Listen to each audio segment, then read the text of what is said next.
Have you ever worshiped in a language that you didn't understand, that you didn't know? Jeanette? What and where? French and Latin, and where was that? In France. There was another hand. Yep. In Hong Kong, Chinese in Hong Kong. Anybody else? Peter? Spanish in Mexico. Kathleen? Swahili and what was in Tanganyika? Swahili in Tanzania? Arabic in Libya. In Arabic in Libya. We have lots of experience. A few experiences for me stand out. Once in Cuba, in a mostly Spanish-speaking Anglican service. Another was in a small town called Embu in Kenya, which was 25 years ago. I was tagging along to Embu with a couple of Episcopal seminarians that I had met in a study program in Nairobi. On Sunday, we went to the local Anglican church that it turned out was actually still under construction.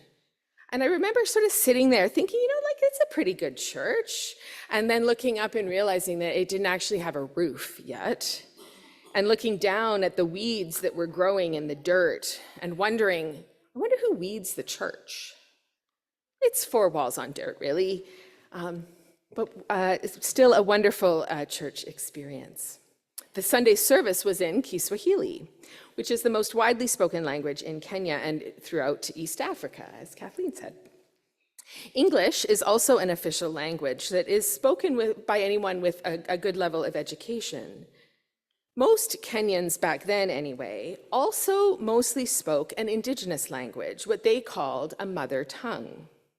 There are many, many of them throughout the African continent, spoken in local villages across the countryside. Someone who only spoke their mother tongue was likely very poor, with little or no formal education and having rarely, if ever, left their small rural village. Most Kenyans with a modest level of education spoke three languages: a mother tongue, Kiswahili, and English. Such a multilingual life is not uncommon in much of the world. Worshipping in languages that I don't know, not understanding the words being spoken, has been a special experience for me. One of the things I love about being part of the Anglican Church is being connected to all sorts of people throughout the world. And I loved being able to sort of follow along in worship, knowing more or less what was going on, because I knew the format of the liturgy, even if I couldn't understand the words per se. Now, there is, that said, no denying that the Anglican Communion exists because of British imperialism. There is no denying the enormous harm that has been done along the way.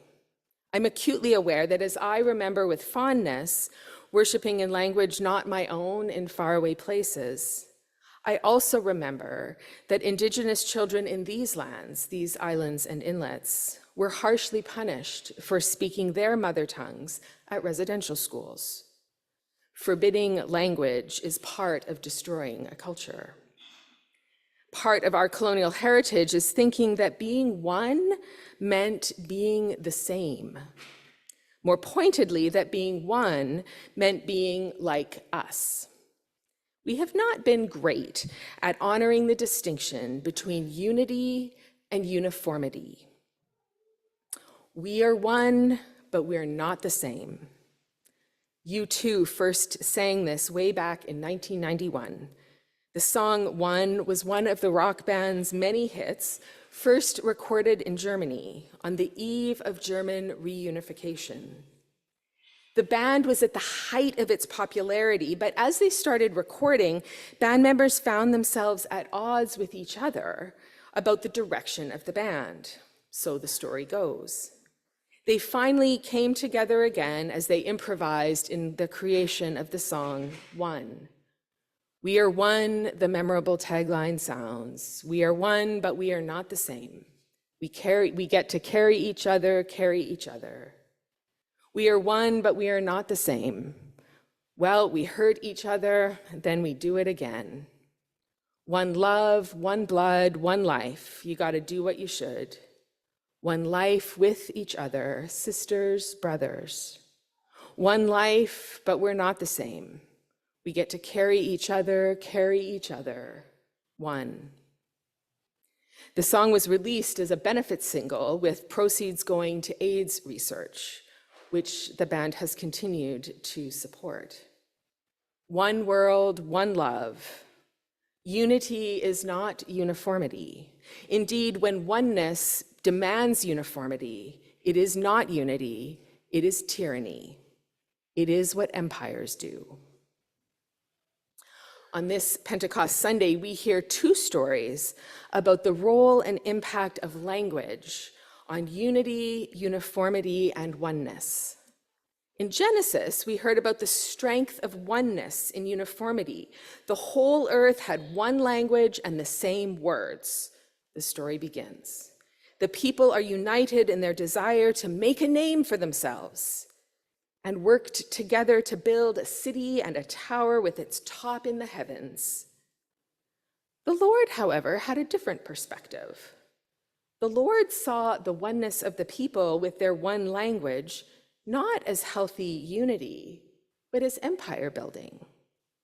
So the Lord confused their language to scatter them abroad over the face of all the earth. The diversity of human society and human culture was born. Thousands of years later, with humanity spread around the world, Jesus is born. He grows into a much heralded teacher, preacher, and healer who confronts the empire of his day, Rome, and pays the ultimate price. Following his resurrection, Jesus then appears to his followers over several weeks, and with his ascension into heaven, he promises a new era is about to begin.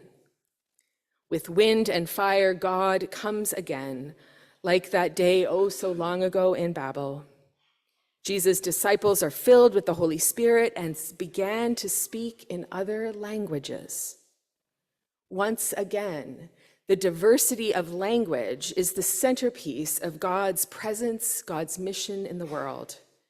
This time, though, the diversity isn't to scatter, but to unite. Those gathered in the crowd are bewildered because each one heard the disciples speaking in the native language of each. The languages are all different, but in both form and content, the message is one of unity, to bring the people together as one, not in uniformity, but in unity of love and hope for a future beyond empire. In the first story, the people want to reach up to the heavens. This desire, this wanting to be like God, is the perennial sin of humankind.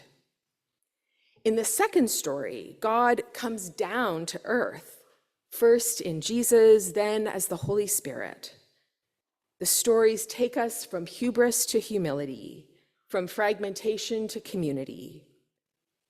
Today, God, the Holy Spirit, brings people together through a diversity that builds bridges across linguistic divides so that we can better understand and connect with one another. This is what it means to be one, but not the same.